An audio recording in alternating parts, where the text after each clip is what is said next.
जब राम की बात आती है तो उनके चरित्र की बात सबसे ऊपर आती है।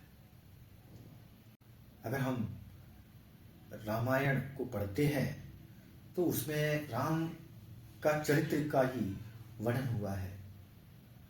क्योंकि अगर मानव जाति में कोई उच्च प्राणी की बात करें तो सबसे ऊपर राम का नाम आता है।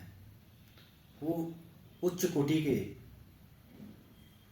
मानव थे। एक मानव के अंदर जो गुण होने चाहिए वो हर गुण उनके अंदर मौजूद थे। जैसे एक पेड़ जितना स्थिर होता है वैसे ही एक इंसान भी स्थिर हो सकता है। इस स्थिरता को श्री राम ने प्रकृति के साथ शामिल होकर के अपने चरित्र में उतारा और वो हर चीज हमारे सामने भी है। तो एक इंसान जो स्थिर नहीं है तो इसका मतलब ये है कि उसमें उच्च कोटि का जो गुण होना चाहिए जो एक मानव में होता है वो मौजूद नहीं है। आज हमें ये चीज देखने को मिल रही है,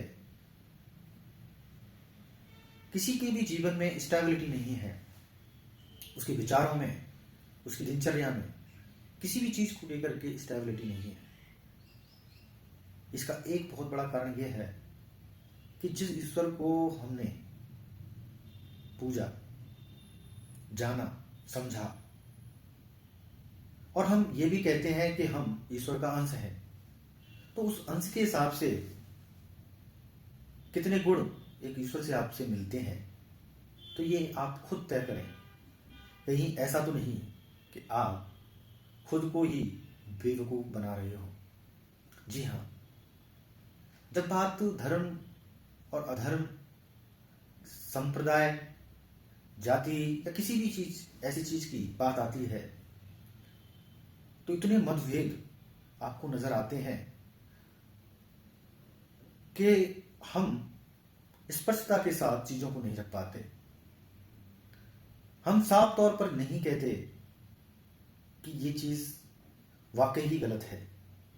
हम उन चीजों को स्वीकार नहीं करते और धीरे धीरे ऐसे संप्रदाय, धर्म और इनके चलाने वाले लोग हमें बांटते रहते हैं।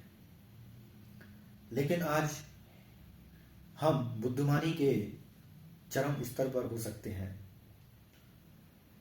तो वो बुद्धिमानी किस काम की जो हमारे ही खिलाफ काम करे। एक बार इस बुद्धिमानी को अपने लिए इस्तेमाल करें तो हो सकता है कि आने वाला समय वैसा हो जैसा आप कल्पना करते हैं।